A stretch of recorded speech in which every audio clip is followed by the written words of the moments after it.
వాళ్ళ బ్రదర్ ఉన్నాడు, సైకలాజికల్గా అయినా పని, మెంటల్గా అయినా పని చేయలేడు. ఇద్దరు పిల్లలు, వాళ్ళ అమ్మ ఉంది, వాళ్ళ నాన్న లేడు. ఇద్దరు పిల్లలు ఉన్నారు.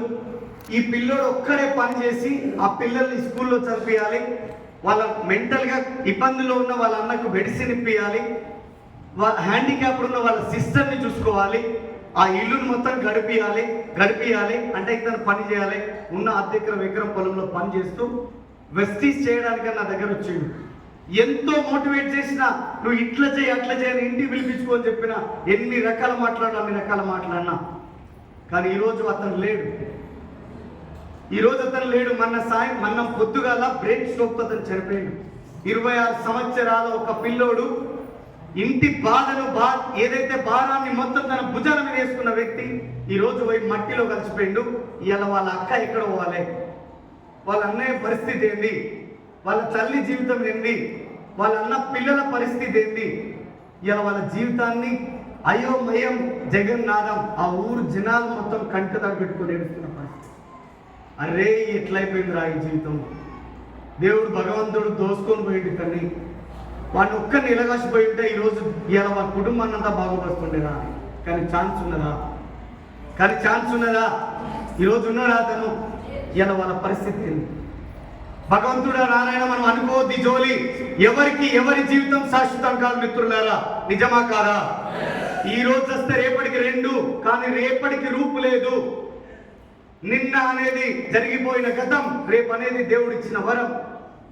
ఎవరుంటామో ఎవరుండమో, ఎవరి జీవితం ఎక్కడ దాకా నడుస్తుందో మనకు తెలియదు. కానీ ఇంకా కూడా మనం తపస్సు చేసే విషయంలో తమాషా చేస్తూ మన జీవితాన్ని ఆగం చేసుకుంటా ఉన్నాం. నేను భగవంతుడిని ప్రార్థిస్తా ఉన్నా, ఇక్కడ ఉన్న వాళ్ళంతా మైండ్ అంతా సెట్ అయిపోవాలి. ఈ ఆపర్చునిటీ వీళ్ళ మైండ్లలో వెళ్ళిపోవాలి.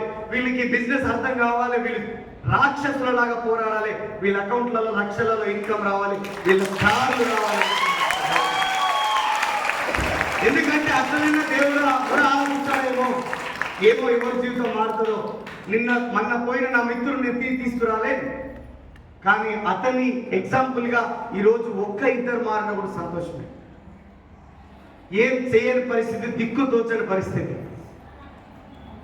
అట్లాంటి సిచ్యువేషన్లో మనం బతుకుతున్నాం. ఏదైనా జరిగి ఒకవేళ మనం లేకపోతే మన కుటుంబం పరిస్థితి.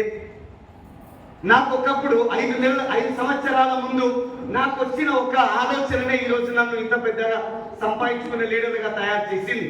సో అదేంటంటే కనుక ఒకసారి ఆలోచన చేయండి. మీ అందరికీ చెప్తున్నా, ఇది మీ ఇల్లు, మీ అందరి ఇల్లు ఇది. సో ఇక్కడ ఉంది, ఇది మీ బెడ్రూమ్, ఇది మీ ఏదైతే కాట్. ఇక్కడ మీరున్నారు, మీ మేడం ఉన్నారు, మీ పిల్లలు కూడా ఉన్నారు. మధ్యరాత్రి 2 గంటల సమయంలో మీరు ఇక్కడ నిల్చొని వీళ్ళ వైపు చూడండి. ఎంత హ్యాపీగా నిద్రపోతారు?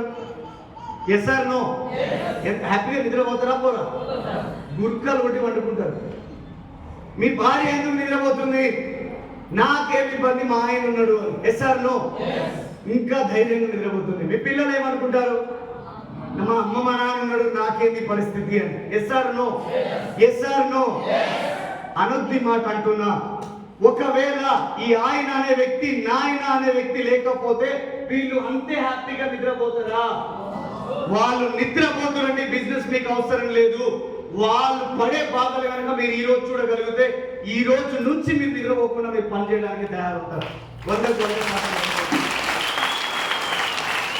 5 సంవత్సరాల ముందు నేను తీసుకున్న నిర్ణయం ఇది. ఈ రోజు నా కుటుంబం ఉంది, వాళ్ళంతా పని చేస్తున్నాం, తింటున్నాం, బతుకుతున్నాం. ఒకవేళ ఏదైనా జరిగితే నా కుటుంబం ఇట్లే ఉంటుందా అనే ఆలోచన వచ్చినప్పుడు ఉండదు అని 100కు 1000 సార్లు నేను ఆలోచించుకొని బిజినెస్ స్టార్ట్ చేసిన 4 సంవత్సరాలలో 124 రూపాయల నుంచి 9.5 లక్షల ఇన్కమ్ పెరిగిపోయింది. మీ అందరికీ చెప్పిపోతాను ఒక మాట.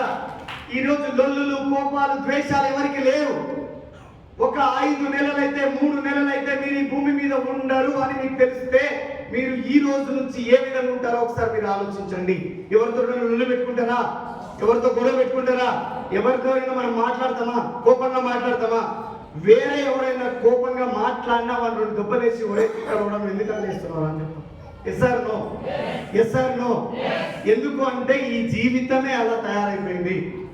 ఏ వస్తువుకైనా తీసుకోండి, ఎక్స్పైరీ డేట్ ఉంటుంది. కానీ ఎక్స్పైరీ లేని డేట్ ఎవరైనా ఉన్నారు, వ్యక్తి ఎవరైనా ఉన్నారు అంటే అది ఒక మనిషి మాత్రమే. ఏ రోజు ఏం జరుగుతుందో ఎవరికి తెలియదు, ఏ రోజు ఏం జరుగుతుందో కూడా ఎవరికి తెలియదు.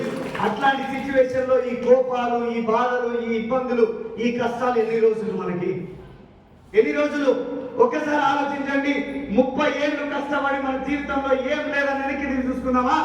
5 సంవత్సరాల జర్నీలో మన జీవితాన్ని తిరిగి రాసుకుందామా? మీరు దేనికి సై అంటారు? 30 సంవత్సరాల 5 సంవత్సరాల? 30 సంవత్సరాల 5 సంవత్సరాల? మీ జీవితానికి విధాతలు మీరే. స్వామి వివేకానంద ఒక మాట చెప్తాడు, శ్రమ నీ ఆయుధమైతే విజయం నీ బానిస అవుతుంది. మీరు ఏదైనా కొత్త పని స్టార్ట్ చేసినప్పుడు జనాలు మీ మీద బురద చల్లుతారు, విమర్శిస్తారు మిమ్మల్ని. డాక్టర్ సి నారాయణ రెడ్డి గారు ఒక మాట అంటారు, ఎవరికి కావాలో ఓడిన వాడి సంజాయిసి, వాళ్ళకు కొట్టుకుపోయిన వాడికి లోకం జన సమాధి కడుతుంది, అదే ఒడ్డున చేరిన వాడికి లోకం వంగి సలాం కొడుతుంది అని. మీ జీవితంలో మీరు ఉన్న స్థానం నుంచి ఉన్నత స్థానం వెళ్ళాలంటే మీకు ఒక సుదీర్ఘ సువర్ణ అవకాశం ఏదైనా ఉంది అంటే అది వెస్టీజ్ అని నేను బల్ల బుద్ధి చెప్పగలను మీకు. ఎందుకంటే కనుక ఈరోజు చూడండి, ఏదైనా ఒక కొత్త పని స్టార్ట్ చేస్తున్నప్పుడు జనాలు నవ్వుతారు, మన మీద హేళన చేస్తారు, బుడిద చల్లుతారు, నువ్వు ఆరా నీ ముఖానికి ఆరా చేస్తారు అంటారు. వాళ్ళు పట్టించుకోవద్దు. నీ 5 సంవత్సరాల నీ విజన్ ని చూస్తే వాళ్ళ మాటలు నీకు ఒక ఆయుధాల లెక్క పనిచేస్తాయి. నీ 30 ఏళ్ళ నీ జీవితాన్ని నువ్వు కళ్ళ ముందు చూసుకుంటే ఎవడు మాట్లాడినా నీ చెవుల దగ్గరికే పోతుంది కానీ చెవు లోపలికి పోదు. ఒకవేళ నీ డ్రీమ్ లేకపోతే నీకు పక్కోడు చెప్పిన 10 మాటలు నీకే వినిపిస్తాయి, నీకే అన్నట్టు అనిపిస్తాయి. ఇవన్నీ ఉంటాయి. మరి మాకు అనలేదా? మేము ఇబ్బందులు పడలేదా? మమ్మల్ని జనాలు ఎవరు అనలేదా అంటే 100కు 1000% అనిపించుకున్న తర్వాతనే వస్తాం. ఒక సక్సెస్ ఫెయిల్యూర్ ఒక దగ్గర కూర్చొని మాట్లాడుతుంది, ఫెయిల్యూర్ చెప్తుంది, అందరు నిన్నే కోరుకుంటారు, నన్ను ఎవరు కోరుకోరు, అసలు నేనంటే ఎవరికి ఇష్టమే లేదని. అప్పుడు సక్సెస్ చెప్పింది, ఎవరు పిచ్చోడానికి దమాక్ పని చేసలేదు. మొదట నీ దగ్గరకు వచ్చిన తర్వాతనే నా దగ్గరకు వస్తారా ఎవడైనా వాడు. ఫెయిల్యూర్ లేకపోతే సక్సెస్ లేదు, ఫెయిల్యూర్ లేకపోతే సక్సెస్ లేదు. మీరు సక్సెస్ అవ్వాలనుకుంటే 100 సార్లు ఫెయిల్యూర్ అవ్వాల్సిందే. మీరు సక్సెస్ అవ్వాలంటే 100 సార్లు ఫెయిల్యూర్ అవ్వాల్సిందే. మీరు మాటలు అనిపించుకోవాల్సిందే, మీరు పని చేయాల్సిందే, మీరు ఇబ్బందులు పడాల్సిందే. ఇవన్నీ అయితేనే మీరు సక్సెస్ అవుతారు. ఇవన్నీ కాకపోతే మీరు సక్సెస్ అవ్వరు. ఏదో గోడ మీద కూర్చుంటే పోయి సక్సెస్ వస్తే మాట్లాడే మాటలు కావు ఇవి. కన్న బాధలు పడినాం, తిండి లేక తిరిగినాం, పెట్రోల్ లేక, తిండి లేక, టికెట్ కొట్టుకోవడానికి డబ్బులు లేక కూడా మేము రోడ్ల పైన తిరిగినాం. పని చేసే విషయంలో హోటల్ తీసుకుంటే 1000 రూపాయలు ఖర్చు అవుతుందని సులభ్ కాంప్లెక్స్లలో తానాలు చేసి కార్లో పండుకొని ఏడ తక్కువ దొరికితే ఆడ తిండి తిని బిజినెస్ బిల్డ్ చేసుకొని వస్తే ఇందాక వచ్చినాం. ఇందాక రావాలంటే అన్ని మన చేత వచ్చినాం, ఇందాక లేకపోతే వచ్చేవాళ్ళం కాదు. సో మరి ఇవన్నీ లేకుండా నేను గడ్డ మీద కూర్చోవాలని డియూసీని కావాలంటే అవుతుందా? అట్లా గడ్డ మీద కూర్చోవాలనే ఆలోచన మీకుందంటే నేను ఇంతసేపు మాట్లాడేది మీకోసం కాదు, నేను మీకోసం కాదు. కష్టపడే ప్రతి ఒక్క వ్యక్తికి వెస్టీజ్ అండగా నిలబడుతుంది, ఒక భుజం అండగా నిలబడుతుంది. మీ సత్తా ఎంత ఉందో మీరు చూసుకోవాలంటే వెస్టీజ్ లో 2 ఏళ్ళు ఉండండి.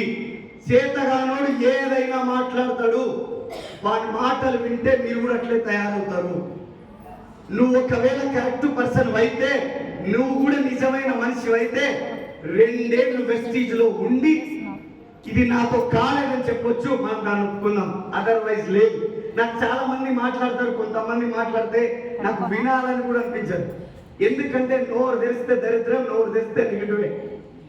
వీడి అరే ఈ అన్నం తింటున్నా వీడు నెగిటివ్ తింటుంటారా నాయన అని చెప్పేసి. కొంతమంది లేడీస్ వెళ్ళి పని చేస్తుంటారు, రోజు 10-12 ప్లాన్లు చెప్పే లేడీస్ కూడా ఇక్కడ ఉన్నారు. వాళ్ళ కోసం ఒకసారి బిగ్ గట్స్ ఉండాలి. బిజినెస్ చేయాలంటే గట్స్ ఉండాలి. నాకు ఒక్కొక్కసారి అనిపిస్తుంది, కొంతమందిని చూస్తే ఎందుకురా మీరు భూమికి వచ్చిరు అని. కొంతమందిని మరీ ఘోరంగా మాట్లాడాలంటే పాయింట్ వేసుకున్న ఆడవాళ్ళు కూడా చాలా మంది ఉంటారు. పని చేతగానోడు మాట్లాడే మాటలకి మీరు లొంగకండి, పనికి మీరు లొంగండి. 100% మీరు ఇక్కడ నుంచి నిలబడి మాట్లాడతారు. మీకోసం క్లాస్ కొట్టడానికి కొన్ని వేల చేతులు రెడీ ఉన్నాయి మీకోసం. సో ఇది జీవితం, మీ జీవితం. మిమ్మల్ని ఎవరు అవమానిస్తలేరా, మిమ్మల్ని ఎవరు తింటలేరా, నాకు పర్సనల్ గా మెసేజ్ పెట్టండి. బస్సులలో ఆటోలలో జనాలను పంపిస్తాం మీ గల్లెలకి. మిమ్మల్ని అవమానించమని పంపిస్తాం, మిమ్మల్ని తిట్టమని పంపిస్తాం. ఎందుకంటే మీరు తింటేనే పని చేస్తారంటే. Yes or no? Yes or no? కానీ అట్లా ఎవరు లేరురా. ఇదంతా పోరాడుతున్న సింహాలు కనబడుతున్నాయి నాకు, ఎక్కడ కూడా లేక. చేద్దామా ఈ రోజు నుంచి? చేద్దామా? వచ్చే నెల మీటింగ్ లో మేము రికగ్నిషన్ ఉంటుంది, ఫుల్ డే ఉంటుంది.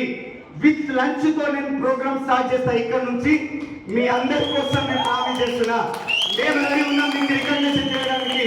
మీరు రెడీ ఉన్నారా పిలువడానికి?